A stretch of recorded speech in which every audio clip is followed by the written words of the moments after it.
Assalamualaikum warahmatullahi wabarakatuh. Nama saya Afif Raditya Rashid dari kelompok 1 akan menjelaskan terkait aktivitas pertama, yaitu membuat akun penyimpanan Azure.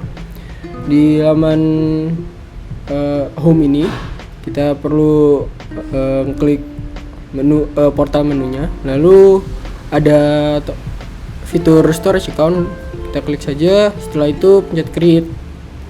Nah, setelah pencet create ini akan loading dulu. Ya, akan setelah dipencet create tadi akan muncul laman untuk konfigurasi dari akun penyimpanan kita. Di tab basic ini disediakan beberapa konfigurasi dasar terkait tentang akun penyimpanan kita. Di sini ada subscription yang kita miliki dan juga resource group, tempat di mana storage account ini akan diarahkan, yaitu di sini saya pakai res group 1. Setelah itu kita harus memberikan nama dari storage account ini. Sebagai contoh, storage account res group 1. Seperti ini. Lalu kita harus memilih region di mana Microsoft Azure ini akan menyimpan storage data kita. Itu kita pilih aja Southeast Asia. Lalu juga performance dari storage account kita. Pada kasus ini kita hanya akan memilih standar. Jika kita memilih premium, ini untuk skenario yang low latency, tapi untuk hal-hal yang lebih terbatas dibandingkan standar. Untuk redundancy ini kita hanya memilih yang standar saja, itu locally redundant storage (LRS).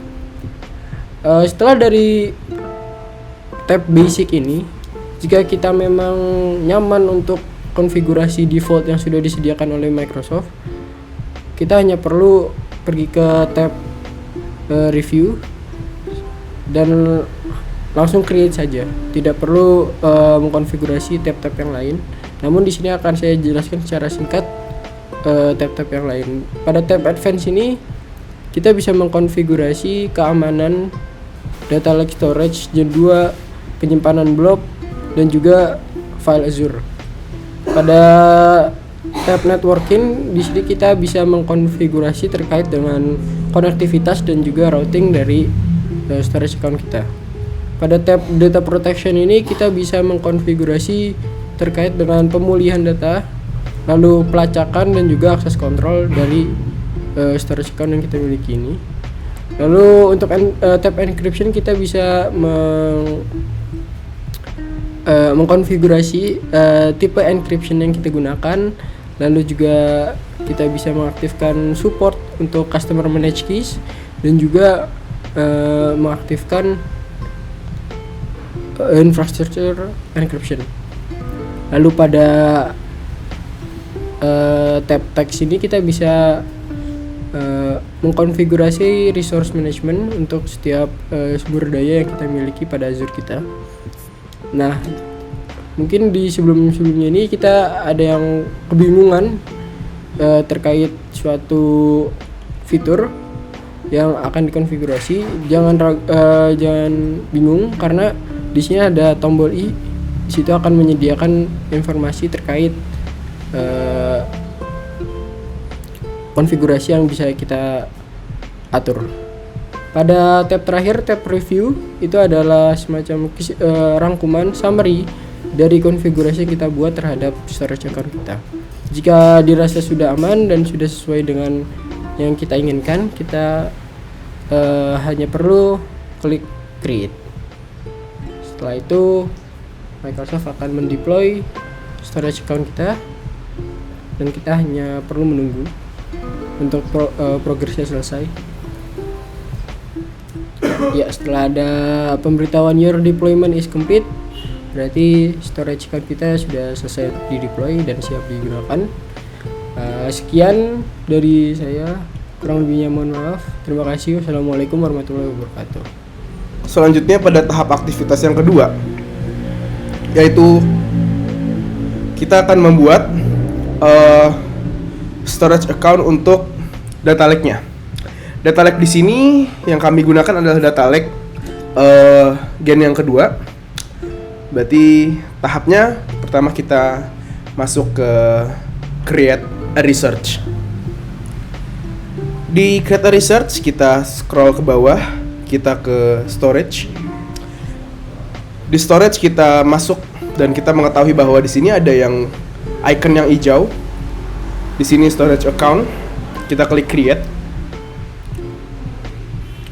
Baik, sekarang di sini kita ditemukan dengan laman yang mirip tadi seperti aktivitas yang pertama. Akan tetapi bedanya nanti akan kita temukan pada bagian advance-nya. Oke. Di sini untuk subscription sama. Terus research-nya, research group-nya ini sama. Selanjutnya storage account name, kita harus bikin yang unik. Database lake team 1 mungkin. Oke, unik. Untuk region kita ambil US boleh, South Asia boleh. Di sini saya ambil US. Terus redundansinya kita ambil yang lokal. Oke, selanjutnya kita masuk ke advance. Nah, di sini yang membedakan ya teman-teman. Di advance ini yang membedakan adalah bahwa yang tadi itu membuat storage account. Sekarang kita akan membuat storage account untuk Azure Data Lake. Oke. Yang membedakan ada di sini. Kita mengenablekan ya.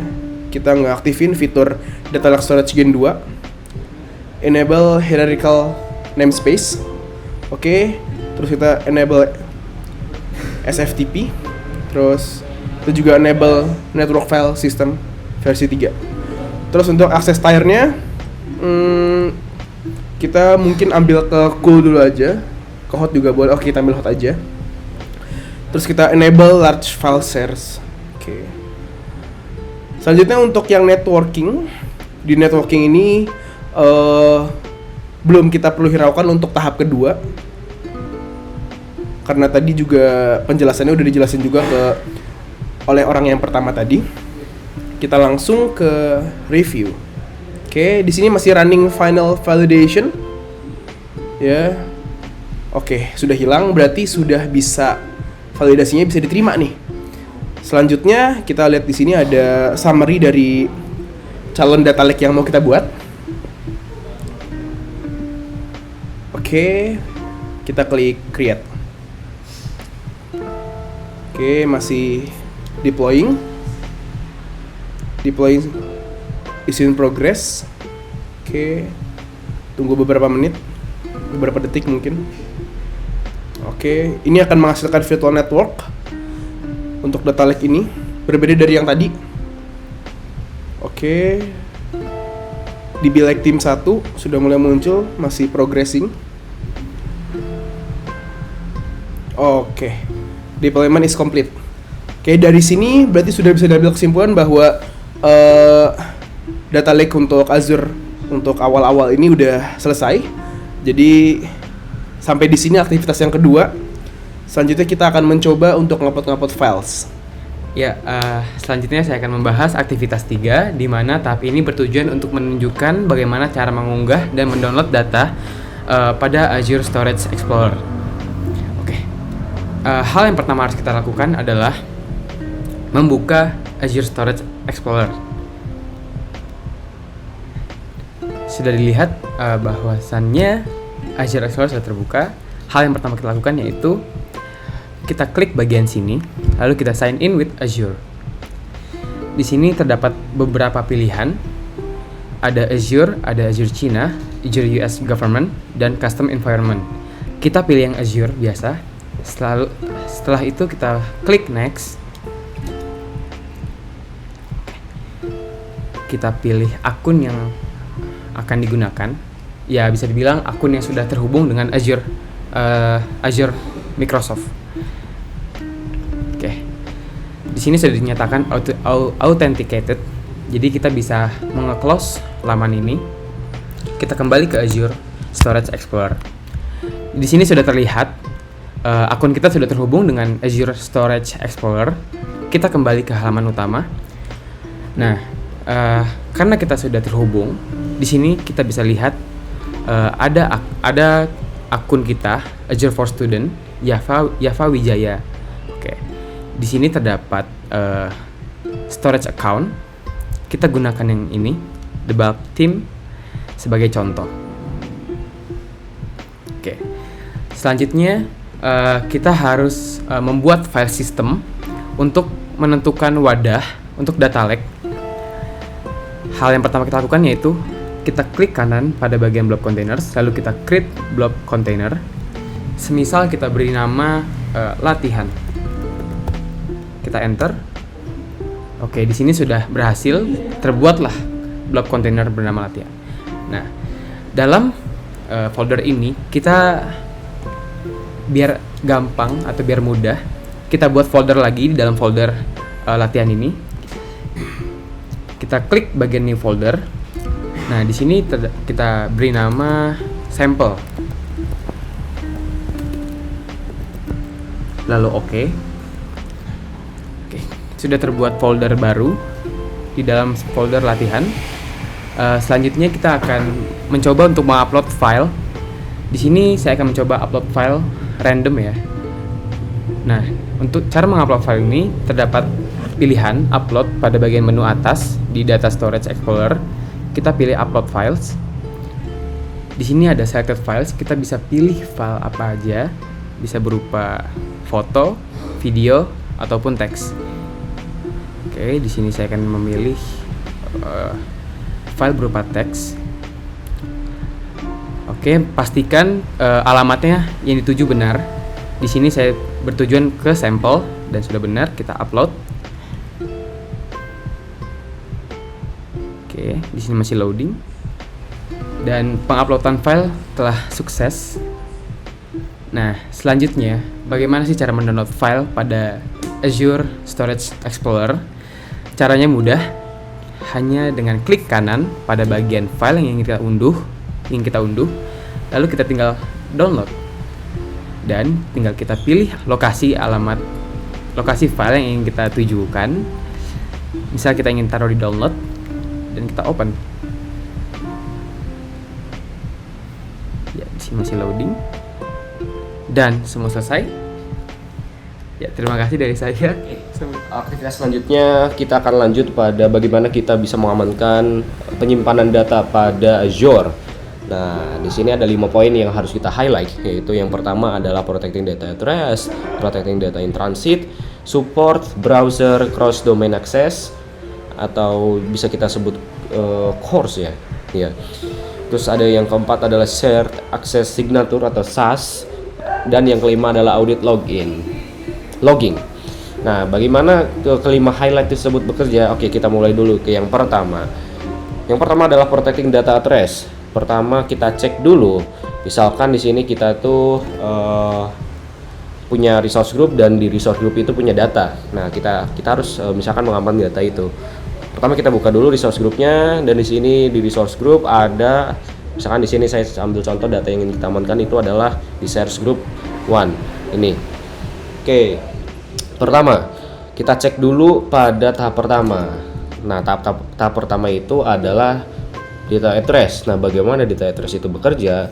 Jadi data at rest itu bekerja dengan cara mengenkripsikan satu data tersebut dengan menggunakan 256 bit kunci AES.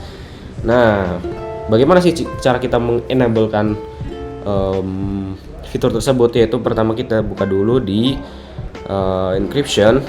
Nah, di sini kita cek apabila misalkan kuncinya itu ingin kita manage secara misalkan secara pribadi gitu ya. Nah, kita bisa set mungkin di sini. Oke, setelah kita set di sini, ya mungkin kita bisa atur-atur lah di sini. Apakah kita akan menggunakan kunci enkripsinya dengan menggunakan enter key Yuri, atau mungkin ya dari defaultnya aja lah. Oke, selanjutnya misalkan kita ini save lah ya untuk bagian ini kita save. Oke, mungkin ini tuh harus kita select ini mungkin kita defaultkan dulu. Tapi itu untuk bagian pertama. Oke, misalkan kita nggak ada perubahan. Nah, selanjutnya kita cek dulu nih di bagian mana ya? Bagian networking. Nah, di sini kita network, kita cek. Nah, sebenarnya di defaultnya ada di sini. Jadi kalau misalnya kita ingin save by network, jadi kita di sini bisa cek dengan menggunakan routing yang telah disediakan oleh Microsoft. Jadi misalkan kita tuh ingin misalkan save data tersebut dengan layanan Microsoft, kita bisa enable di sini. Jadi dia tuh akan mengaktifkan selected virtual network dan IP address. Jadi di sini kita bisa mengcustom IP addressnya dengan range yang seperti ini misalkan. Nah, ibarat kita sudah selesai dengan menggunakan ini, jadi Microsoft akan secara default mengset data tersebut telah terenkripsi. Singkatnya seperti itu. Save apabila sudah selesai. Selanjutnya adalah kita ingin mengakses misalkan dengan misalkan apa ya? Selanjutnya itu adalah support browser cross domain access. Ya mungkin di sini saya akan satukan dengan pembahasan yang nomor 4 yaitu shared access signature atau SAS. Jadi di sini kita bisa set domain yang bisa kita gunakan ya, misalkan seperti itu. Nah, di sini kita cek dulu apakah ada untuk settingan seperti itu. Oke, ternyata di sini ada ya. Mana ya tadi? Nah, ini dia. Shared Access Signature. Jadi bagaimana caranya Shared Access Signature atau SAS ini bekerja? Jadi dia itu akan bekerja dengan syarat. Jadi misalkan kita tuh ingin memberikan seseorang akses terhadap data kita, dan misalkan orang tersebut tidak bisa kita percaya secara keseluruhan untuk melihat data kita bisa memberikan akses tertentu pada orang tersebut. Nah, kita misalkan di sini kita allow service misalkan, dan apa saja sih yang bisa dia lihat pada service tersebut. Misalkan aku nggak pengen klien tersebut, misalkan orang tersebut melihat queue, table, dan file. Jadi kita checklistnya kita hilangkan.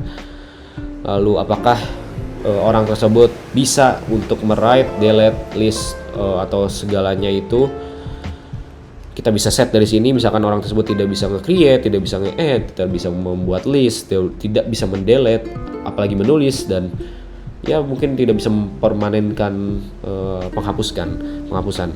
Nah, misalkan orang tersebut hanya bisa read, dan dengan syarat tersebut orang tersebut hanya bisa membaca seperti aturan yang telah kita buat. Misalkan based on apa sih orang tersebut bisa mengakses, yaitu dengan yaitu di sini ada IP address yang bisa diperbolehkan untuk mengakses hal tersebut. Nah, misalkan kita bisa set di sini startnya kapan dan selesainya kapan. Misalkan ya sudah seperti ini, kita bisa ya udah langsung aja. Nah, itu untuk yang bagian nomor 4 sekaligus nomor 5. Dan selanjutnya adalah untuk audit login. Nah, audit login ini kita bisa lihat pada bagian diagnosis setting. Nah, di sini kita bisa lihat statusnya masih off. Jadi audit login itu kita bisa lihat di sini ketika kita on kan. Nah, sebenarnya bisa seberapa lama sih gitu data tersebut bisa diamankan setelah dihapus. Misalkan ini bisa kita set berapa hari, misalkan 7 hari ya, atau misalkan kita agar lebih aman kita set misalkan 30 hari deh atau 1 bulan misalkan seperti ini. Dan untuk hal-hal lainnya juga bisa kita akses seperti itu. Nah, mungkin bagian untuk menyelamatkan data kita dari fraud yang mungkin akan terjadi apabila kita lengah pada data kita. Ya, pada Azure telah disediakan fitur-fitur tersebut yang bisa kita manfaatkan dengan baik. mungkin pembahasan ini tidak secara mendetail membahas bagaimana fitur tersebut bekerja, tapi at least kita memahami bagaimana cara menyelamatkan data kita dari ancaman dunia luar. Oke, mungkin cukup sekian pada pembahasan aktivitas dari tugas SMBD semester 3 ini. Dan mungkin cukup sekian, terima kasih telah menyimak. Selamat malam, siang, pagi, sore. Dadah.